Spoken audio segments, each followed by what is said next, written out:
এ পর্যায়ে আপনাদের সামনে কোরআন হাদিসের মূল্যবান আলোচনা তাকরীর পেশ করবেন আপনাদের সুপরিচিত আলেম জনাব হাফেজ হযরত মাওলানা শিহাবুদ্দিন সাহেব, জনাব হাফেজ হযরত মাওলানা শিহাবুদ্দিন সাহেব, মহাপরিচালক পরানপুর বাজার নুরানি হাফিজিয়া মাদ্রাসা, হুজুরকে তার মূল্যবান তাকরীর পেশ করার জন্য সবিনয় অনুরোধ করা হলো।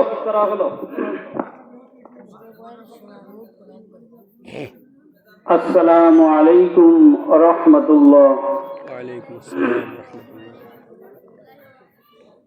ওয়া রাহমাতুল্লাহ।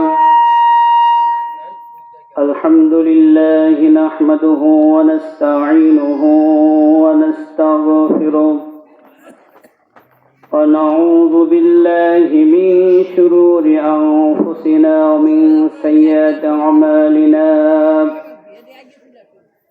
من يهد الله فلا مضل له ومن يضلل فلا هادي له وأشهد أن لا إله إلا الله وحده لا شريك له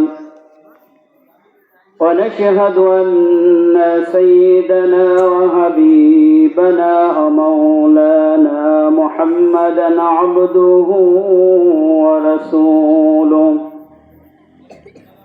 أرسله بالحق بشيرا ونذيرا وداعيا إلى الله بإذنه وسراجا منيرا. فقد قال الله تعالى في كلامه المجيد والفرقانه الحميد: أعوذ بالله من الشيطان الرجيم. بسم الله الرحمن الرحيم. كيف تكفرون بالله وكنتم أمواتا فأحياكم ثم يميتكم ثم يحييكم ثم إليه ترجعون. وقال تعالى: إن الله وملائكته يصلون على النبي يا أيها الذين آمنوا صلوا عليه وسلموا تسليما. اللهم صل على محمد وعلى آل محمد كما صليت على إبراهيم وعلى آل إبراهيم إنك حميد مجيد.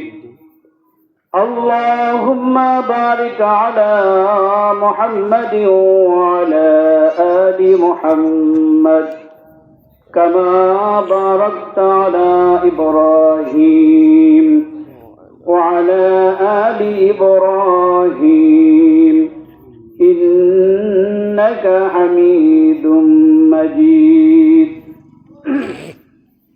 আলহামদুলিল্লাহ,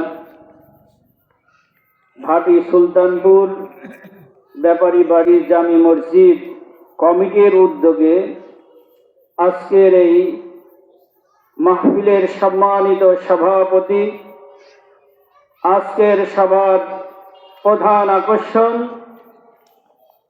মঞ্চে বসা উলামায়ে কেরাম, সামনে উপবিষ্ট যুবক ভাইয়েরা ও মুরব্বী বাবারা, স্নেহের কচি কাছারা, পর্দার আড়ালের মা ও বোনেরা, মহান আল্লাহ সুবহানাহু ওয়া তাআলার দরবারে শুকরিয়া আদায় করি যে আল্লাহ সুবহানাহু ওয়া তাআলা আমাদেরকে জান্নাতি বাগানে কোরআনের মাহফিলে আসার এবং বসার সুযোগ করে দিয়েছেন, যিনি সেই মাবুদের দরবারে প্রাণ খুলে সমস্বরে সমবেত আওয়াজে জীবনের সর্বশ্রেষ্ঠ শুকরিয়ার ঝান্ডাটা পৌঁছিয়ে দেই। সকলে জোরে বলেন আলহামদুলিল্লাহ। আলহামদুলিল্লাহ। আরো জোরে বলেন আলহামদুলিল্লাহ। আলহামদুলিল্লাহ। দরুদ ও সালাম পাঠ করি সেই মহান মুক্তির দূতের জন্য, যিনি আপনার আমার সকলের কাল কিয়ামতের কঠিন মুসিবতের সময় একমাত্র ব্যারিস্টার, যিনি আমাদের জন্য আল্লাহ রাব্বুল আলামিনের কাছে সুপারিশ করবেন, সেই মহামানব জনাবে মুহাম্মদুর রাসূলুল্লাহ সাল্লাল্লাহু আলাইহি ওয়াসাল্লাম মাগফিরাত কামনা করি ওই সমস্ত ভাইদের জন্য যে সমস্ত ভাইয়েরা কোরআনের জন্য, দ্বীনের জন্য, ইসলামের জন্য জীবন দিয়ে শহীদ হয়েছেন। আল্লাহ রাব্বুল আলামিন ওই সমস্ত ভাইদের জান্নাতের মেহমান হিসাবে কবুল করেন। সকলে বলেন আমিন। আরো জোরে বলেন আমিন। সম্মানিত উপস্থিতি, আজকের এই মাহফিল কোরআনের মাহফিল। কিসের মাহফিল বলেন তো? কোরআনের মাহফিল, রসুলের সুন্নাহ হাদিসের মাহফিল। এই মাহফিল থেকে আমাদের আলোচনা শুনে আমাদের জীবনের পরিবর্তন ঘটাইতে হবে। আমাদের নিয়ত করতে হবে, এখানে কোরআন হাদিসের যে আলোচনা হবে, এই আলোচনা আমরা শুনবো কিসের জন্য? আমাদের পরিবর্তনের জন্য। শুনে যাতে আমরা আল্লাহ রাব্বুল আলামিনের বিধান মানতে পারি, আল্লাহর কোরআন শুনে যাতে ওই অনুযায়ী আমাদের জীবন পরিচালনা করতে পারি, এই নিয়ত আমাদের সবার মধ্যে রাখার দরকার আছে না নাই? জোরে বলেন তো। আল্লাহ রাব্বুল আলামিন কুরআনুল কারীম বান্দাদের উপরে দিয়েছেন কি জন্য বলেন তো? হুদাল লিন-নাস। এই কোরআন বান্দার জন্য কি বলেন তো? পথ প্রদর্শক। আরেক জায়গায় বলেছেন হুদাল লিল মুত্তাকিন। এই কোরআন হচ্ছে মুত্তাকিনদের জন্য পথ প্রদর্শক।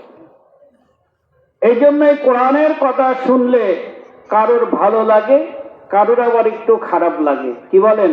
লাগে না? লাগে। কারণ হচ্ছে আল্লাহ রাব্বুল আলামিন এই মানুষকে সৃষ্টি করেছেন। তো মানুষ সৃষ্টির পূর্বে তার বাবা মাও জানে না যে আমার গর্ভে কি আসবে, আল্লাহ সন্তান দিবে কি দিবে না, দিলেও সন্তান ছেলে সন্তান দিবে, পুত্র সন্তান দিবে না মেয়ে সন্তান দিবে, এটা কোনো বাবা মা বলতে পারে না। এই জন্য দেখুন আল্লাহ সুবহানাহু ওয়া তাআলা কুরআনুল কারীমের মধ্যে এক জায়গায় বলেছেন, আল্লাহ আজকে সৃষ্টি করেছে মিশ্র শুক্রবিন্দু থেকে, নাবতালিহি ফাজআলনাহু সামিআম বাসীরা। আল্লাহ বলেন আমি এইভাবে তাদের কাছ থেকে পরীক্ষা নিব এবং আমি তাদেরকে শ্রবণ শক্তি এবং দৃষ্টি সম্পন্ন করে দিয়েছি। সুবহানাল্লাহ। আল্লাহ বলেন বান্দারে আমি তোমাদের শুধু শ্রবণ শক্তি আর দৃষ্টি শক্তি দিয়ে ছেড়ে দেই নাই। আল্লাহ বলছেন ইন্না হাদাইনাহুস সাবিলা ইম্মা শাকিরাও ওয়া ইম্মা কাফুরা। আল্লাহ বলছেন বান্দা আমি তোমাদেরকে রাস্তা দেখিয়ে দিয়েছি, তোমরা যদি আমার মনোনীত রাস্তায় চলো তাহলে তোমরা কামিয়াবি হতে পারবে, আর যদি আমার অপছন্দনীয় রাস্তায় চলো তাহলে তোমরা ক্ষতিগ্রস্ত হবে। এই রাস্তা আল্লাহ সুবহানাহু ওয়া তাআলা এই রাস্তার কথাও বলে দিয়েছেন। দেখুন আমরা আমাদের মুসলমানের জাতির পিতা হযরত ইব্রাহিম আলাইহিস সালাতু ওয়াস সালাম, আপনারা সকলে জানেন না? কি বলেন? হযরত ইব্রাহিম আলাইহিস সালাতু ওয়াস সালামের সময় রাস্তা কয়টা ছিল বলেন তো? দুইটা। একটা হচ্ছে হযরত ইব্রাহিম আলাইহিস সালাতু ওয়াস সালামের রাস্তা, আর একটা ছিল নমরুদের রাস্তা। কি বলেন? এরপরে হযরত মূসা আলাইহিস সালাতু ওয়াস সালামের সময় দেখেন, হযরত মূসা আলাইহিস সালাতু ওয়াস সালামের সময় ছিলেন একটা রাস্তা হযরত মুসা আলাইহিস সালাতু ওয়াস সালামের এবং আরেকটা রাস্তা ছিল ফিরআউনের। আমাদের নবী মুহাম্মদুর রাসূলুল্লাহ সাল্লাল্লাহু আলাইহি ওয়াসাল্লামের সময় রাস্তা কয়টা ছিল বলেন তো? একটা ছিল আমাদের নবী মুহাম্মদুর রাসূলুল্লাহ সাল্লাল্লাহু আলাইহি ওয়াসাল্লামের, আরেকটা ছিল আবু জাহেলের রাস্তা। এখনো আছে নাকি? কি বলেন? এখনো আছে। আল্লাহ সুবহানাহু ওয়া তাআলার মনোনীত রাস্তা, আর আরেকটা হচ্ছে আল্লাহ সুবহানাহু ওয়া তাআলার অপছন্দনীয় রাস্তা। এই জন্য আমরা যারা আল্লাহর অপছন্দনীয় রাস্তায় চলাফেরা করছি, আল্লাহকে ভুলে, আল্লাহর দ্বীনকে ভুলে, আল্লাহর কোরআনকে ভুলে, রাসূলের সুন্নাহ হাদিসকে ভুলে আমাদের নিজেদের মন গড়া মতো যারা চলাফেরা করছি, তাদের উচিত তওবা করে আল্লাহ রাব্বুল আলামিনের দিকে ঝুঁকে পড়ার দরকার। কি বলেন? ঠিক। কারণ হচ্ছে, যখন আমরা মুরব্বী বাবারা এখানে আছেন, যখন আপনারা জন্মগ্রহণ করেছিলেন তখন তো ছোটই ছিলেন। কি বলেন? ছোট ছিলেন না? এরপরে আস্তে আস্তে যুবক বয়সে উপনীত হলেন, এরপরে যৌবন বয়স পেরিয়ে বার্ধক্য জীবনে আমাদেরকে আল্লাহ রাব্বুল আলামিন এনেছেন। কি বলেন? আনেন নাই? জি। তাহলে যৌবন বয়সের যে শক্তিটা ছিল সেটাও আমরা হারিয়ে ফেলেছি। আল্লাহ রাব্বুল আলামিন বার্ধক্য জীবনে এনেছেন এই কারণে আল্লাহ রাব্বুল আলামিনের পক্ষ থেকে একটা কি বলেন তো ভয় প্রদর্শক, যে প্রস্তুতি নাও, দুনিয়া থেকে তোমাকে চলে যেতে হবে। এই প্রস্তুতিকে আমরা নিতে পারছি? কি বলে? পারছি না। কারণ হচ্ছে কি, শয়তানের ওয়াসওয়াসা আমাদের মধ্যে আছে। কারণ হচ্ছে শয়তান আমাদের কি বলেন তো শত্রু। শয়তান মানুষের কি শত্রু। এই জন্য আমাদেরকে কি করতে হবে? যারা আল্লাহর বিধান মানতে পারছি না, আমরা যারা আল্লাহ রসুলের সুন্নাহ অনুযায়ী জীবন পরিচালনা করতে পারছি না, আমাদের তাদের উচিত তওবা করা। কি করা বলেন তো? তওবা করা। কারণ হচ্ছে প্রত্যেক দিন মৃত্যু আমাদেরকে কবরের দিকে ডাকতেছে। কিসের দিকে ডাকে বলেন? কবরের দিকে ডাকে। এই জন্য আমাদের উচিত, হে নাফরমান বান্দারা, আমাদের উচিত তওবা করে আল্লাহ রাব্বুল আলামিনের দিকে ঝুঁকে পড়তে হবে। কার দিকে ঝুঁকে পড়তে হবে? আল্লাহর দিকে ঝুঁকে পড়তে হবে। কারণ তওবা করবে এই জন্য আল্লাহ রাসূল সাল্লাল্লাহু আলাইহি ওয়াসাল্লাম বলেছেন, তুবু ইলাল্লাহ ফাইন্নী আতুবু ইলাইহি ফি কুল্লি ইয়াউমিন মিআতা মাররা। আল্লাহ রাসূল সাল্লাল্লাহু আলাইহি ওয়াসাল্লাম বলেন, তোমরা তওবা করো আল্লাহ রাব্বুল আলামিনের কাছে। কার কাছে তওবা করতে বলেছেন? আল্লাহর কাছে তওবা করতে বলেছেন। তিনি বলেন, তুবু ইলাল্লাহ ফাইন্নী আতুবু ইলাইহি ফি কুল্লি ইয়াউমিন মিআতা মাররা। আমি নিজেও প্রত্যেক দিন আল্লাহ রাব্বুল আলামিনের কাছে 100 বার তওবা করে থাকি। কতবার তওবা করে থাকে? 100 বার। আমরা কেন তওবা করব? আল্লাহর রাসূল বলেন, قال النبي صلى الله عليه وسلم إن المؤمنين إذا أذنبا كانت نقطة سوداء في قلبه فإن تاب واستغفر ثقل قلبه وإن زاد زادت حتى تعلو قلبه। রাসূলুল্লাহ সাল্লাল্লাহু আলাইহি ওয়াসাল্লাম বলেন, যখন কোনো মুমিন গুনাহের কাজ করে, কিসের কাজ? গুনাহের কাজ করে, তখন ওই মুমিনের কলবের উপরে একটি কালো দাগ বসিয়া যায়। কি বসিয়া যায়? দাগ বসিয়া যায়। ফাইন তাবা ওয়াস্তাগফারা সুকিলা কলবু। ওই মুমিন যদি তওবা করে নেয়, তার গুনার জন্য আল্লাহ রাব্বুল আলামিনের কাছে লজ্জিত হয়, তওবা ইস্তেগফার করে, ক্ষমা প্রার্থনা করে, তাহলে ওই মুমিনের কলবের কালো দাগটি পরিষ্কার হয়ে যায়। ওয়াইন যাদা যাদাত হাত্তা তালু কলবু। আর যদি তওবা না করে একের পর এক গুনাহ করতেই থাকে, তাহলে পরিষ্কার কলবের উপরে কালো দাগ বসে ওই কলবটা অন্ধকার হয়ে যায়।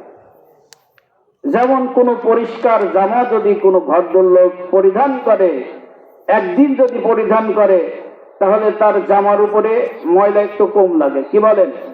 এরপরে যদি জামাটা ধুয়ে ফেলে, জামাটা কি হয় বলেন তো? পরিষ্কার হয়ে যায় না? যদি সে না ধুয়ে দ্বিতীয় দিন গায়ে দেয়, যদি না ধুয়ে তৃতীয় দিন গায়ে দেয়, এরকম ভাবে যদি 15 দিন ওই জামাটা গায়ে দেয়, তাহলে ওই জামার রং পরিবর্তন হয়ে যাবে কি যাবে না, কি বলেন? যাবে। তো ঠিক তদ্রূপ যদি কোনো মানুষ তওবা না, গুনাহ করে যদি তওবা না করে, তাহলে তার কলবের উপরে কালো দাগ পড়তে পড়তে তার পরিষ্কার কলবটি অন্ধকারে আচ্ছন্ন হয়ে পড়বে। এজন্য আমরা যদি কোনো